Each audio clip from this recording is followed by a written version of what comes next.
नमस्कार, खास खबर में आपका स्वागत है। मैं हूं आपके साथ भावना त्रिपाठी। हरियाणा में चुनावों को लेकर अलग अलग पार्टियां जोरों शोरों से तैयारियां कर रही हैं। प्रचार प्रसार के साथ साथ वार पलटवार का दौर भी जारी है। सभी जिलों में मुख्यमंत्री नायब सैनी लगातार रैलियां कर रहे हैं। अलग अलग विधानसभा क्षेत्र में रैलियां की जा रही हैं। सीएम सैनी ने खुद चुनावी कमान संभाली हुई है। सीएम लगातार ताबड़तोड़ रैलियां कर रहे हैं और लोगों तक सरकार के 10 साल का काम पहुंचाने की कोशिश कर रहे हैं। सीएम नॉनस्टॉप रैलियों के जरिए विधानसभा चुनाव के लिए लोगों से वोट की अपील कर रहे हैं। लेकिन इस बार चुनाव में पार्टियों के लिए चुनौतियां ज्यादा होने वाली हैं, क्योंकि क्षेत्रीय दल गठबंधन करके चुनाव लड़ने की तैयारी में हैं। बसपा इनेलो के बाद अब जननायक जनता पार्टी और चंद्रशेखर आजाद की आजाद समाज पार्टी के बीच गठबंधन का ऐलान हो गया है। सीट बंटवारे के लिए 70-20 का फॉर्मूला अपनाया गया है, यानी जेजेपी 70 और आजाद समाज पार्टी 20 सीटों पर चुनाव लड़ेगी। कहा जा रहा है कि ये गठबंधन जाट और दलित समीकरण को साधने की कोशिश में लगा हुआ है। तो वहीं कांग्रेस हरियाणा मांगे हिसाब पदयात्रा के जरिए बीजेपी को घेरने का काम कर रही है। हालांकि अब देखना यह होगा कि जनता किसे सूबे की बागडोर सौंपती है।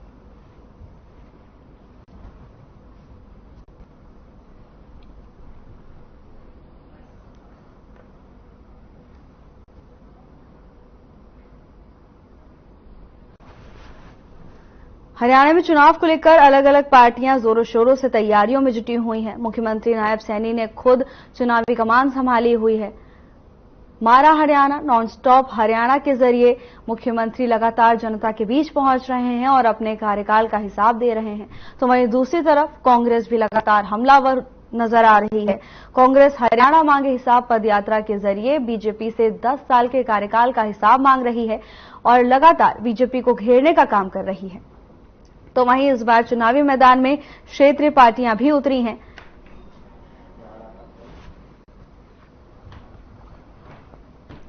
हरियाणा में विधानसभा चुनाव की तैयारियां जोरों शोरों से की जा रही हैं। प्रचार प्रसार के साथ साथ एक दूसरे पर कटाक्ष करने का सिलसिला भी तेज होता हुआ दिखाई दे रहा है।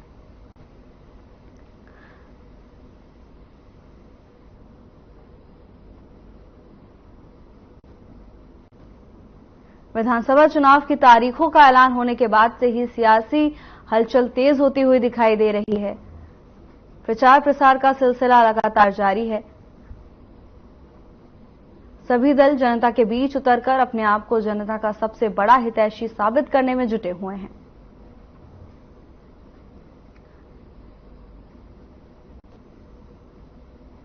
सभी पार्टियों के दिग्गज नेता खुद चुनावी मैदान में उतरे हुए हैं और जनता के बीच जाकर जनता का भरोसा जीतने की कवायद तेज होती हुई दिखाई दे रही है।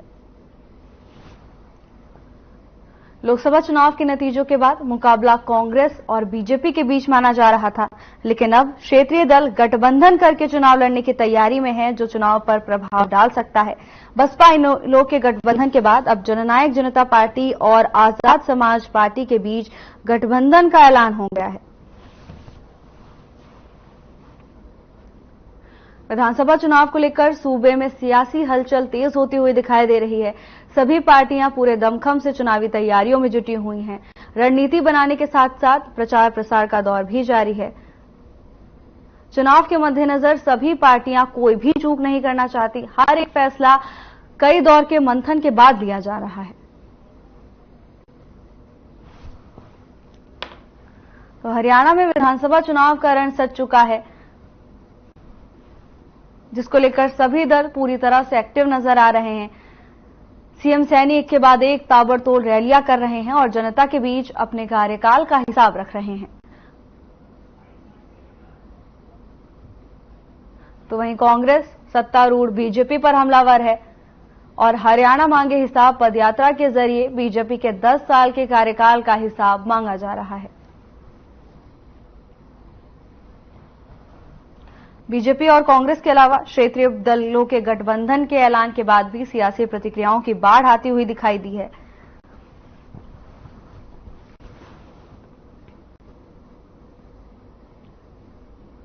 चुनाव की तारीखों के ऐलान के बाद से ही सभी पार्टियां पूरे दमखम से चुनावी तैयारियों में जुट गईं, तो वहीं प्रशासन भी शांतिपूर्ण चुनाव संपन्न कराने के लिए पूरी तरह से अलर्ट नजर आ रहा है।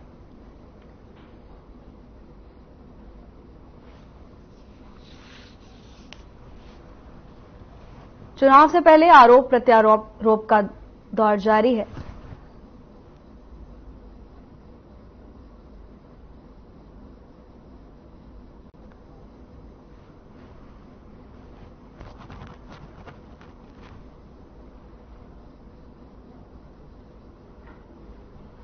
हरियाणा में विधानसभा चुनाव की तारीखों के ऐलान के बाद से ही सियासी हलचल और तेज होती हुई दिखाई दी है। सियासी प्रतिक्रियाओं के साथ साथ प्रचार प्रसार में भी तेजी होती हुई देखी गई है। सूबे के मुखिया नायब सिंह सैनी ने खुद चुनावी कमान संभाली हुई है, लगातार जनता के बीच पहुंच रहे हैं। एक ही दिन में कई ताबड़तोड़ रैलियां कर रहे हैं और जनता के बीच अपने कार्यकाल का हिसाब रख रहे हैं। जहां एक तरफ सभी दल जनता के बीच जाकर वोट की अपील कर रहे हैं, तो वहीं दूसरी तरफ रणनीति को मजबूत करने के लिए भी लगातार मंथन का दौर जारी है।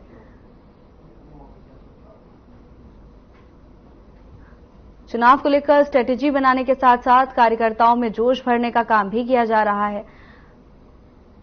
तो यानी कुल मिलाकर विधानसभा चुनाव से पहले कोई भी पार्टी कोई भी चूक नहीं करना चाहती है।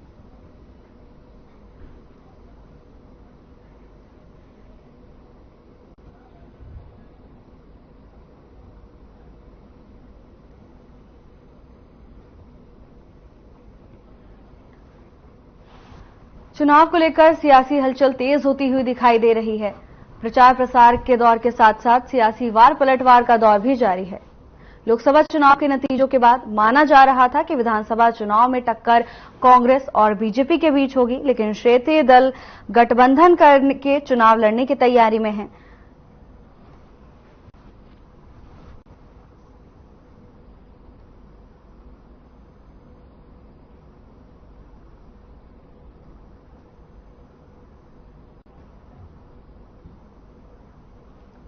हरियाणा में विधानसभा चुनाव को लेकर सियासी हलचल तेज होती हुई दिखा रही है।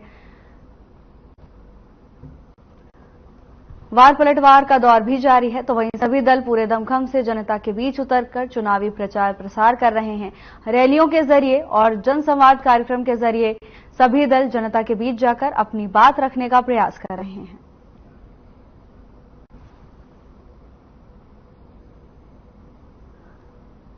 विधानसभा चुनाव से पहले सभी दल एक्टिव मोड में नजर आ रहे हैं।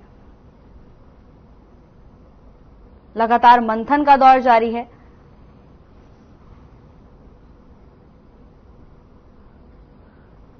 मुख्यमंत्री नायब सैनी ने खुद चुनावी मोर्चा संभाला हुआ है।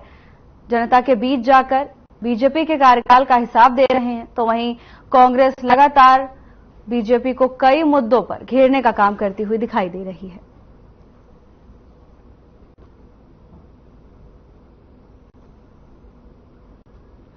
वोट बैंक मजबूत करने के लिए सभी दल पूरे दमखम से तैयारियों में जुटे हुए हैं।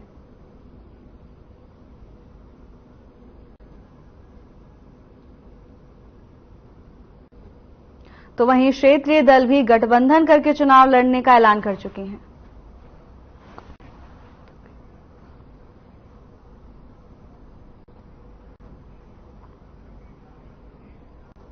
तो इसी पर चर्चा के लिए हमारे साथ कुछ खास मेहमान जुड़ गए हैं। जल्दी से आपसे उनका परिचय करा देते हैं। नीरज गुप्ता कांग्रेस का पक्ष रखने के लिए हमारे साथ है, तो वहीं रामराजी शर्मा बीजेपी का पक्ष रखने के लिए चर्चा में हमारे साथ जुड़ चुके हैं। देखिए नीरज जी, इस बार क्षेत्रीय दल गठबंधन करके चुनाव लड़ने का ऐलान कर चुके हैं। कितना कोई भी दल गठबंधन करे उससे हमें कोई फर्क नहीं पड़ता, चाहे वो न्यायालय हो, चाहे कोई और बीजेपी सरकार बीजेपी हो, चाहे जैसा हो, हमें इससे कुछ नहीं पड़ता।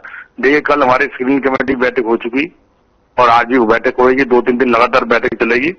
उसमें हमने एक निर्णय लिया है, किसी पार्लियामेंट एमपी को किसी को टिकट नहीं दी जाएगी। दूसरा, हर उम्मीदवार की जो जल्दबाजी ने उस पर मंथन और चिंतन सब किया जा रहा है और हमारा साफ संदेश है, हम जिताऊ और टिकाऊ को टिकट देंगे। उनकी रिपोर्ट मंगवाएंगे। एक हरियाणा प्रदेश कांग्रेस कमेटी की पहली बैठक हो चुकी है जिसमें प्रस्ताव पास हुआ है कि आला कमान को राइट है किसको टिकट दे किसको नहीं। उस पर सभी दलों, सभी जो कांग्रेस के प्रमुख नेता हरियाणा के, सबने सहमति जताई है। दूसरा, हमारा सर्वे कराया गया है हरियाणा प्रदेश कांग्रेस की तरफ से। एक दीपक बावरजी अपनी टीम है, एक हमारे राहुल गांधी टीम है, वो इंटरनल सर्वे करके वो टीम जा चुकी है। हम उसको टिकट देंगे जिनकी जनता में सभी साफ हो, कोई दाग धब्बा ना हो। और जनता जिसे चाहती है। किसी बड़े नेता की सिफारिश से कोई टिकट नहीं मिलेगी, ऊपर से साफ संदेश है। दूसरा, हम देखिए अपने 10 साल के काम पे जनता में जा रहे हैं और प्लस 10 साल के काम इनके, हम ये फैसला जनता पे छोड़ रहे हैं। हम ये नहीं कहते, हर पार्टी कहेगी अगर हमारी सरकार आएगी तो ये बोलेंगे इन्होंने काम नहीं किया, जब इनकी सरकार है तो हम बोलेंगे हमने काम नहीं किया। ये तो जनता तय करेगी किसने काम किया किसने नहीं। देखिए हरियाणा की जनता पढ़ी लिखी है, बेवकूफ नहीं बनाया सकता। हमारे 10 साल का खाका पूरा तैयार है और वर्षित 10 साल का खाका इनका तैयार है और उसको लेके हम जनता की भी जा रहे हैं, जिसका हम कैंपेन चला रहे हैं, मांगे साहब। और कांग्रेस की संदेश यात्रा भी बहुत सक्सेसफुल स्टोरी पे चल रही है। देखिए हम ग्राउंड लेवल पे जाके जनता को अपनी बातें बता रहे हैं और जनता हमारी बात सुन भी रही है। तो उसके विश्वास में कह सकता हूँ निश्चित तौर पे जनता कांग्रेस को आशीर्वाद देगी। ये पक्की बात है। बीजेपी का चेहरा तय है, चाहे कुछ भी कर ले, और कांग्रेस का आना पक्का है क्योंकि ये इनपुट हमें जनता से मिल चुका है। जब प्रदेश में हवा चलती है तो उस हवा को भापा जा सकता है कि हवा किसके फेवर में है। यही हवा हमें लोकसभा चुनाव में देखने को मिली थी, जिसमें पक्ष के लोग कहते थे नहीं इनका तो कुछ आधार ही नहीं है, इन पे तो कैंडिडेट नहीं है, ये 0/0 रहेंगे, 10 की 10 सीटें जीतेंगे, बल्कि चंडीगढ़ सीट जीत के हम 11 पार जाएंगे। तो ऐसे करते थे, तो वो हवा भी उनकी निकल गई। तो देखिए जनता जब किसको राजा को रंग से राजा बनाते देर नहीं लगती। हमने हरियाणा में काम किया, उसके बेस पे जाएंगे और निश्चित तौर पे हरियाणा की जनता कांग्रेस को आशीर्वाद देगी। जी, रामराजू शर्मा जी, नीरज जी तो आत्मविश्वास से भरपूर नजर आ रहे हैं, मान चुके हैं कि इस बार उन्हीं की सरकार बनने वाली है, लेकिन इस बार क्षेत्रीय दलों ने भी गठबंधन करके चुनाव लड़ने की तैयारी कर दी है। क्या सच में इससे कोई फर्क नहीं पड़ता? देखो, हमारे ऊपर क्षेत्रीय दलों का कोई फर्क नहीं पड़ता, इनके ऊपर फर्क पड़ता है। जो क्षेत्रीय दल जो वोट तोड़ेंगे वो कांग्रेस का वोट तोड़ेंगे। हमारा सॉलिड वोट बैंक है और देवतुल्य जनता जनार्दन का आशीर्वाद हमारे साथ है। देवतुल्य जनता जनार्दन के आशीर्वाद से केंद्र में भी हमारी सरकार बनी है और हरियाणा में भी हमारी सरकार बनेगी। नायब सैनी जी दूसरी बार हमारे मुख्यमंत्री बनने जा रहे हैं। और चलो नीरज भाई के मुंह से एक बात तो मेरे को अच्छी लगी आज, ये जनता को देवतुल्य कहने लगे, नहीं तो ये तो जनता को राक्षस कहते थे। इनके राष्ट्रीय महामंत्री देवतुल्य जनता जनार्दन को राक्षस कहते थे और ये कहते थे मैं कुरुक्षेत्र की धरती से शराब देता हूं। अरे आपका शराब भाई कोई दुर्वासा मुनि का शराब है क्या? शराब उसको दीजिए जिसने आपको हरियाणा की राजनीति से बाहर कर दिया, राजस्थान में जाकर आपने एमपी राज्यसभा का चुनाव लड़ना पड़ा। दूसरी बात मैं आपको बताना चाह रहा हूं, ये भाई साहब अब बड़े खुश हो रहे थे 5 सीटें आ गई 5 सीटें आ गई, ये झूठ जाट बोल के ये 2 4 5 सीटें ये हथिया गए। काट की अंडी एक बार चढ़ गई, आगे चढ़ने वाली नहीं है। इनकी झूठ का पर्दाफाश हो चुका है, जनता जाग चुकी है। इन्होंने झूठ बोला संविधान बदला जा रहा है, संविधान बदला जा रहा है, संविधान बदला जा रहा है। इन्होंने झूठ बोला आरक्षण खत्म किया जा रहा है, आरक्षण खत्म किया जा रहा है। इन्होंने झूठे गारंटी कार्ड बांट दिए, बहनों के खाते में 1 लाख रुपये आ रहे हैं, बहनों के खाते में 1 लाख आ रहे हैं और 8,500 रुपये महीना आ रहे हैं। वो सारी बहनें बखा दी इनने और सारी देश की जनता इस बारे में बखा दी कि आरक्षण खत्म किया जा रहा है, आरक्षण पूरा हुआ खड़ा कर दिया। क्योंकि झूठ बोलने में, नौटंकी करने में तो माहिर हैं। तो अब देश की जनता जाग चुकी है, काट की अंडील की नीति चढ़ चुकी है। अब जनता में बहुत ज्यादा रिएक्शन है, जनता अपने आप को ठगा महसूस कर रही है। जनता इनको अब समय आने दो, अपना हिसाब भी बराबर करेगी। ये कह रहे ना हिसाब लेके आए, हिसाब ले गए, इन्होंने तो भैया जला दी थी। जनता ही हिसाब मांगेगी इनका 10 साल का। अरे भैया तुम हिसाब दो, आपने ओबीसी समाज से, SC/BC समाज से सीएम क्यों नहीं बनाया? 58 साल हो गया हरियाणा बने, क्यों नहीं बनाया? किसने रोका था भाई? आप हिसाब दो। किसान की भाव किसान की जमीन सस्ते भाव में हड़प ली, सेक्शन 4C का नोटिस समाज है, महंगे भाव में आपने बिल्डर को बेच दी। आप हिसाब दो, आप हिसाब दो। MSP पे आपने किसान की उपज क्यों नहीं खरीदी? हम सभी बदले MSP पे खरीद रहे हैं। आप हिसाब दो, आप हिसाब दो। आपने मेरिट के आधार पर नौकरी क्यों नहीं दी? हम मुख्यमंत्री के क्षेत्र के बच्चे पढ़ते हैं क्या? और निवासी हल्कों के बच्चे नहीं पढ़ते? आप हिसाब दो। आज किसान मजदूर गरीब का बेटा बिना खर्ची बिना पर्ची के 3 PD खाली चली गई थी तो चपड़ासी नहीं लगा था, अब चला कौन अफसर लग रहा है। और बड़े शर्म की बात है, मैं आपको बताना चाह रहा हूं, आज महामहिम राष्ट्रपति जी ने भी दुख प्रकट किया है वेस्ट बंगाल की घटना के ऊपर। वो डॉक्टर बिटिया के साथ जो घिनौनी हरकत हुई, गैंग रेप करके मारा गया, वो उस बिटिया को मार दिया गया और इनकी लड़कियों लड़ सकती है, उनकी नेत्री और इनके राहुल बाबा 1% भी उन्होंने ये नहीं समझा, उन्होंने ये उचित नहीं समझा कि उस पीड़ित परिवार के घर जाकर उसके आंसू पोंछे। बड़े शर्म की बात है और बड़े शर्म की बात है, वहां पे 12 साल की बिटिया से गैंग रेप होया अयोध्या में, ये उस परिवार का आंसू पूछने नहीं गए। क्यों नहीं किया इन्होंने? क्योंकि दोनों इनके घटक दल हैं। वेस्ट बंगाल से उससे ममता बनर्जी से तो ये डरते हैं, उधर से उनका अखिलेश यादव से ये डरते हैं। और शहीदों का अपमान, इस तरह से ये शहीदों का अपमान कर रहे हैं। इनके वहां के जम्मू कश्मीर के नेता ने क्या कहा मैं आपको बताना चाहूंगा कि जितने आतंकवादी जेलों में हैं हम उनको रिहा करेंगे, और जो हरियाणा हमारी सेना ने इनकाउंटर करके मार दिए आतंकवादियों को, उनको हम 1 करोड़ रुपया मुआवजा देंगे। अरे शर्म की बात है। और फिर कहते हैं बीजेपी वालों को और आरएसएस वालों को फांसी पर लटकाएंगे। अरे शर्म आनी चाहिए तुम्हारे को, अगर चुल्लू पर पानी में डूब कर मर जाओ। शहीदों का अपमान नहीं सहेगा हिंदुस्तान। अब जनता जाग चुकी है, जिस तरह से इनके उसने वो स्टेटमेंट दी है इनके कांग्रेसी नेता ने, और इनने 1% भी उसकी बात का खंडन नहीं किया किसी नेता ने भी, और उसके बारे में ये भी उचित नहीं समझा अब वो उसकी बात का खंडन करें।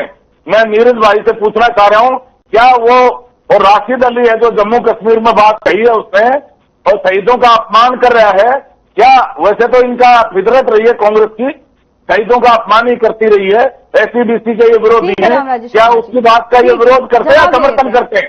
ठीक है। देखिए नीरज जी, लोकसभा चुनाव में जो नतीजे आए वो बहुत अच्छे थे, कांग्रेस ने बहुत अच्छा प्रदर्शन किया, लेकिन आरोप ये लगाए जा रहे हैं कि झूठा नैरेटिव सेट करके ये परफॉर्मेंस की गई है। नैरेटिव जो उन्होंने सेट किया, ये जनता को बेवकूफ समझते हैं। इनको वोट मिले तो सब सच है, कांग्रेस को वोट मिले झूठ है। और हमने सही कहा, संविधान को बदल देंगे। इनके जो एमपी थे अरुण गोविल जी, उन्होंने क्या स्टेटमेंट दी थी इलेक्शन के दौरान कि भाई क्या करेंगे हम हिंदू के प्रति, और आपके जो नारा लगाते हैं, अभी मुख्यमंत्री ने किसी स्टेट की नारा दिया, श्री कृष्ण जी कहोगे, पता नहीं राम बोलोगे तो आपको देश में रहना होगा वरना जाना पड़ेगा। वो क्या था? नहीं वो क्या था भैया, वो क्या था? चुप हो जाओ, अपनी बारे में चुप हो जाओ। फिर आदत शुरू हो गई ना, चुप हो जाओ, सारे चुप हो जाओ भाई अपनी बारे में। मैंने उनको चुप कराइए, ये फिर शुरू हो गए भैया, चुप हो जाओ। रामराज शर्मा जी, उन्होंने आपकी बात को काफी देर तक सुना। आप चुप हो जाओ भैया, आप जवाब मैं चैनल पे मैंने इसको मना किया, मैंने तो आपको पहले मना किया था, अगर आपका इस पे कंट्रोल नहीं है इस प्रवक्ता पे तो मैं डिबेट के लिए नहीं आऊंगा। मैंने पहले आपको मना किया था, अगर इस प्रवक्ता पे कंट्रोल नहीं है तो मैं डिबेट के लिए नहीं आऊंगा। और हमारे कांग्रेस ऊपर से कह चुके इस आदमी से डिबेट नहीं करनी, क्योंकि इसे बोलने की मर्यादा नहीं, क्या क्या बोलता है, शर्म आनी चाहिए। डूब मर जाओ तो उसको तमीज नहीं है कैसे बोलना है कैसे नहीं। तो मैं आपसे रिक्वेस्ट करूंगा इसको इसकी लगा पे दिखाइए, नहीं मुझे भी अभद्र भाषा प्रयोग करे। अरे डूब तो आपको मर जाना चाहिए, शर्म आनी चाहिए। 750 किसान के हत्यारे, शर्म नहीं आती है? बाकी बकबक कर रहा है, डूब के मर जा तू, तेरे को 750 किसान की हत्या कर दी, शर्म नहीं आती? कंगना रघुवर ने क्या बयान दिया? अरे डूब मर जाना, यहाँ डिबेट खराब करना आता है मैडम, कोई डिबेट का फायदा नहीं है।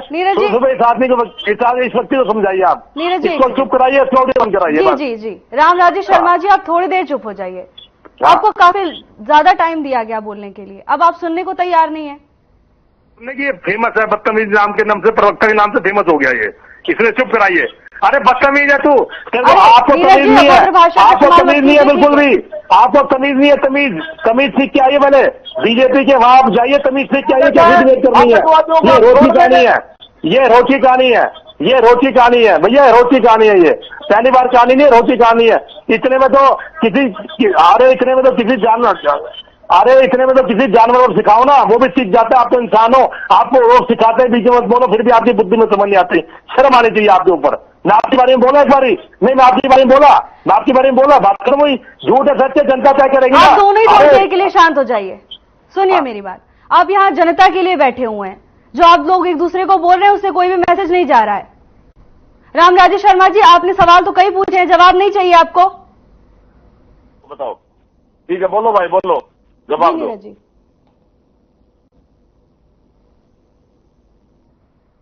सब झूठ है, इन्होंने नैरेटिव फैलाया 15 लाख आएंगे खाते में, उससे क्या हुआ? तो ये सब बेकार की बात है, जनता सब समझती है, इनके कहने से कुछ नहीं होता। रहे हमारे 10 साल के कार्यकाल, वो जनता हिसाब लगाएगी इन्होंने क्या किया। और कोई वर्ग ऐसा नहीं जो लाठियां ना चलाई है। 750 किसान को मार दिया और यहाँ बैठ के डिबेट कर रहे हैं। कंगना रघुवर पे पहले टिप्पणी वो पहली बार भी बयान दे चुकी, दूसरी बार जीत गई। पहली बार संज्ञान क्यों लिया? खाली इस पर्ची लिखने से जी हमारे बयान से पल्ला झाड़ ली तो उससे क्या होता है? वो ऑलरेडी पहले भी बयान दे चुकी हैं और वो देश की सबसे बड़ी पंचायत की सदस्य है, कोई आम नेता नहीं, एमपी है, एमपी। अगर हमारे जम्मू कश्मीर के किसी साधारण नेता ने वो दिया तो मैं उसका समर्थन नहीं करता, मैं अपनी पार्टी तरफ से खेद व्यक्त करता हूं, और समर्थन दिया तो उसके खिलाफ कार्रवाई होनी चाहिए, मैं ये नहीं कहता हूं। लेकिन आपने क्या किया, एक पत्र लिखे पन्ना झाड़ लिया, ममता से हमारे कोई निवेदन नहीं है, वो उसका अपना विभेद है। तो आप देखिए, राष्ट्रपति की बात कर रही थी, राष्ट्रपति को सिर्फ बंगाल नजर आता है क्या भाई साहब? आज यूपी में जो हुआ वो आपको पता नहीं क्या हुआ? नहीं, बंगाल नजर आता है।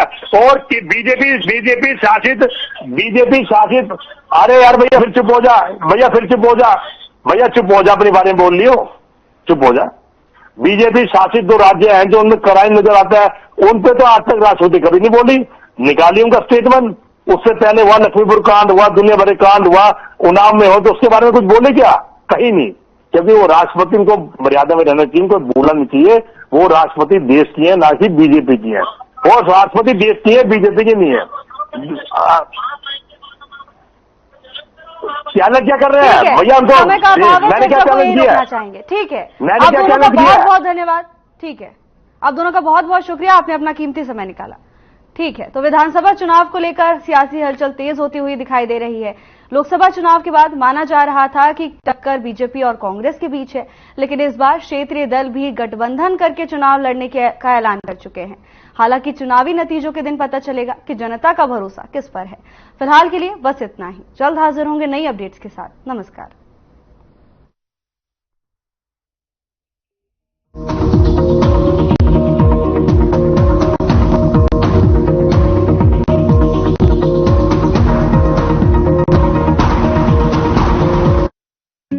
Hey mom! Hey, look!